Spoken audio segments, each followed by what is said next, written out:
What does it say? Dear Emily, I'm looking forward to dinner with you tonight, but I'm not looking forward to the end of our working together. I've told you many times how you've changed my life, and I want you to know that starting tonight, I promise you'll never have to worry about my father hurting you again. I love you, Paul. That is weird. I want you to know, starting tonight, I promise you'll never have to worry about my father hurting you again. What do you think Paul means by that? I don't know. But you know, from the very first moment when we walked into Emily's apartment, I got this feeling that she and Paul were like hiding something from me. But I don't know what it was, and I don't know why. And now, what is this?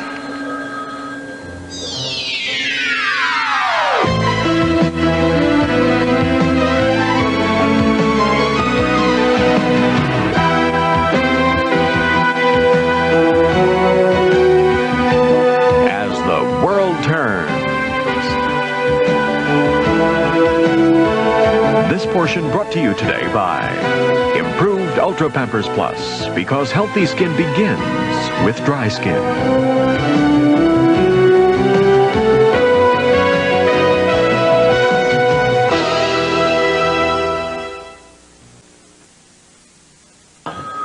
Well, it's probably nothing. It's just an expensive watch, and then what Paul said in the letter about seeing to it that James never hurt Emily again. I don't know. Well, maybe all Paul meant was that this time he was going to cooperate with the police and do everything in his power to make sure that if James was captured. No, those two, Paul and Emily, they've gotten awfully close. You want to know what I think? I think he's got a crush on her. Oh, yeah, me too. I mean, the way he signed the card, I love you, Paul, and then the engraving from Emily, real close. You know, in a weird way, James is even responsible for this closeness.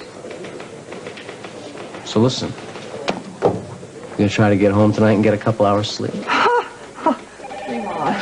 Okay, so no matter what happens, no matter how exhausted we are, no matter how busy we get, we have to make time to throw a little 1 or 2 hour celebration for Adam. Oh, I can't believe it's been a year and we almost forgot his first birthday. Do you think he'll have a complex if he ever finds out about it later on in life? No, I don't think so. Mark, did you have any luck reaching the head counselor at the castle? Yeah, Gibson's on his way here with Bianca. Great. How's Tonio and his lawyer faring? Faring mighty nervously, if you ask me. Oh, that's because that he knows that we know that his whole story about having no contact with James is a bunch of bull. Because we've got Buddy's statement saying that he saw Tonio and James together at Lucinda Dixon's stables. Yeah, but would a judge buy that? Remember, Buddy was Stenbeck's accomplice, so nothing he says is credible. At least not credible enough to convict Tonio without corroborating evidence. And unfortunately, Tonio and his lawyer Fred Greer are well aware of that. Which is why everything's riding on little Bianca now.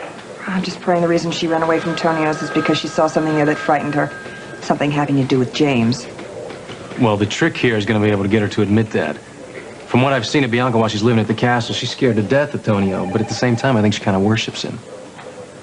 Listen, if I were you guys, I would bring Tonio and his lawyer in here right now so Bianca won't run into him when she arrives.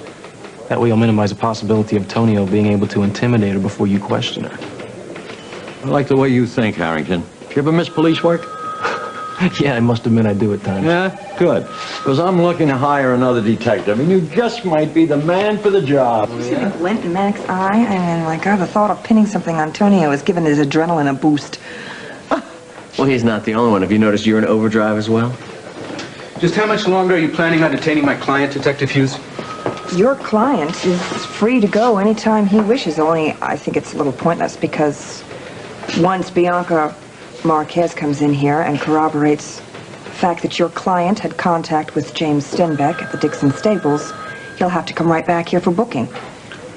Harboring a known felon and possible conspiracy to kidnap. This is ridiculous. She's not going to corroborate anything because there's nothing to corroborate.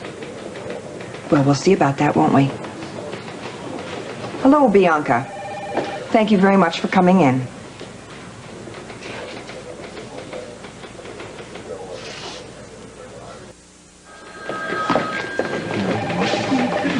Hal, what are you doing here. I thought you weren't coming back from Kentucky until morning. Yeah, so did I, but Barbara was too antsy to stay there another night, so we chartered a plane. All right, will you tell me what's going on? What is Tonio doing here and Bianca? Excuse me for interrupting, but I'd appreciate it if you'd either finish questioning my client or release him. All right, go on. I'll piece things together the best I can. All right, Tonio, you've heard Bianca's statement. Are you still claiming that you've had no contact with James Stenbeck? I'm not claiming anything. It's the truth. Then why did Bianca say that she saw you passing out photographs of James Stenbeck to your bodyguards, telling them to be on the lookout for him? I'll try not to go too fast for you. Oh, thank you. There were rumors that James Stenbeck was in town, and I don't like to take chances. If I had had photographs of the Montagan assassins who were trying to kill me, I would have given my bodyguards their photographs as well. Bianca. Bianca? Would you come here for me, please?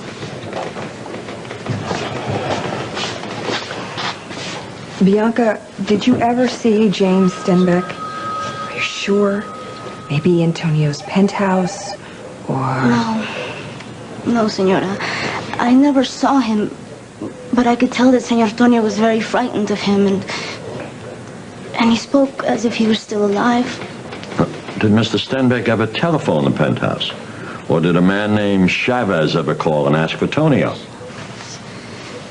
No. But there was one man who phoned many times, and he didn't want to say who he was.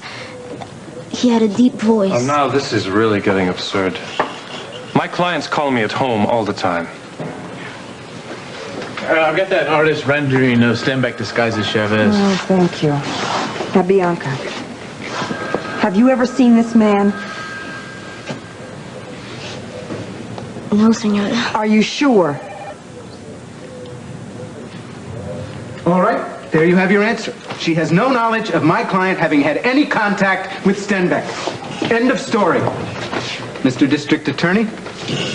Lieutenant will complete the paperwork, and you and your client will be free to go home. Thank you. Bianca, come here.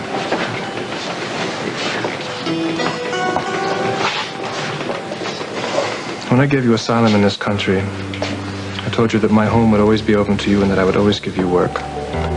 I meant that. If you change your mind and want to move back in, my door will be open to you. Thank you, Senor Tonio. But I prefer to stay at the center for now. As you wish. Margo, listen, you think it'd be all right to take Bianca back to the castle? This has been pretty grueling on her. Sure. Bianca, thank you very much for answering our questions so honestly. See the way she looked at Tonio? That kid is scared to death. Mm-hmm. Can you say that again? Can I see that sketch? My God, it's true. James was actually working as our gardener. To think that he was right in our backyard, so close to Barbara and Paul. Lord, it makes my blood run cold. I believe tomorrow Leanne wants to do a little something for Adam's birthday, and I told her I'd help her out any way I can. Oh, well, thanks, Duke. That's great. Nothing's too good for that cute little guy. Yeah, Duke's right. The boy only has one for his birthday, and investigation or no investigation, I intend to make Adams one to remember. All right, sweetheart. Uh-oh. Excuse me. Barbara, what's wrong? Oh, what the hell do you think is wrong? Right now, my son is trying to deal with the horror of having just killed his own father, and I walk in here and find you and Tom and Margo discussing Adam's birthday party? How dare you even think about that child at a time like this? Was Paul and Emily's statements? Yeah, I'm just trying to get up to speed here. Hal, Tom and I couldn't help overhearing your conversation with Barbara about Al's birthday. I was just over at Emily Stewart's getting the report from Malone, but where's Lieutenant? He's in there going over something that's top moment. Lieutenant. Yeah. Half an hour ago at Emily Stewart's apartment, Malone was running some water in the bathroom sink he was going to shave, but the drain was all clogged up. He found some, he lifted the trap up and he found some hairs in there, which is normal, but he also found these bits of charred paper. Charred paper? Well, I got the whole contents of the trap out. I mean, I thought it might be important. I mean, why would anybody burn something in a bathroom sink? Hey, Jeff, that is good work. Listen, you get this down to the lab right away, you hear? On second thought, I'll go with you and tell them it's a rush. Well, what are you rushing back here so much unless you want to take up Mac's offer seriously, huh? Well, listen, Mac might want to retract his offer after he hears what I did. Just realized something. You know, a couple of weeks ago, we had an electrical problem at the castles in one of the passageways. Well, the same day, this handyman just happened to show up, and he offered to fix it, and I let him. Well, I just thought he happened to show up, but I just remembered something, Margo. He told me his name. It was Chavez. Hold it. Is that the guy? Yep. That's the guy. Man, I don't believe this. Stenbeck was in the castle just inches away from Shanny. He was probably planning to do something to her. Duncan was right all along. Well, you tell him he'll just have to wait. As if the last 12 hours haven't been crazy enough. You're never going to believe this, but do you know who just barged into the squadron? Duncan McKechnie, all the way from Scotland, and he's demanding a full account of Stenbeck's death.